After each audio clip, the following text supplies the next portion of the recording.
Good morning. Nandito kami ngayon sa bumalik kami ng Laor, Nueva Ecija, kung saan nalunod yung aking ampon. Yan, mag-aalay kami ng kunting dasal, mag-aalay ng kunting pagkain. Bumiyahe pa kami galing Quezon City, Manila. Yan, babalikan lang namin kung saan siya nailibing na yung bata kung saan siya nalunod. Yan, lalakad kami papunta ron. Yung sasakyan namin naiwan na ron. Hindi ko na pinasok. Yan, si Buntis kasama ko. Yan, may dala kaming Coke. Pagkain konti, alay namin. Yung kasama namin nandun na. Doon, malayo. Yan, lalakarin lang namin to. Doon siya nalunod doon sa dulo. Ngayon, walang may naliligo kasi nga ay may namatay. Pinagbawal muna yung mga naliligo.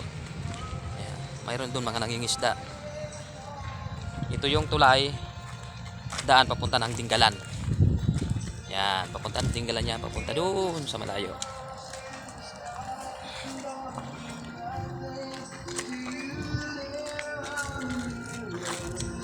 Ito yung, alam nyo ba ito kung ano to? Yan.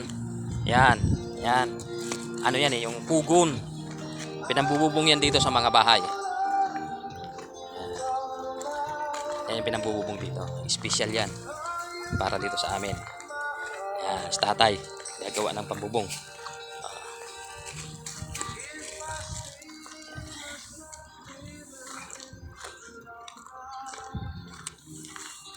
Yung sound dun may sound dun yan yung tinatawag namin nung araw na bato pere. Yan bato na yan noong araw na hindi pa bumabaha or malalim o bagyo, nandito yung ilog sa tabi na to.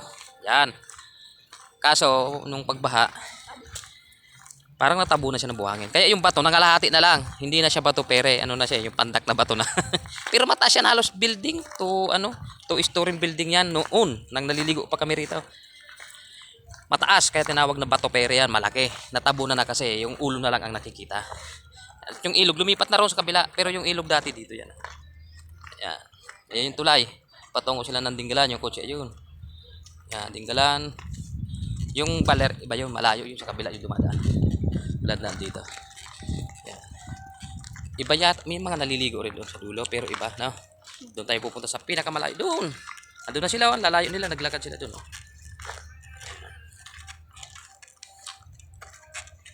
Dapat dyan lang dapat. Hindi na pumunta.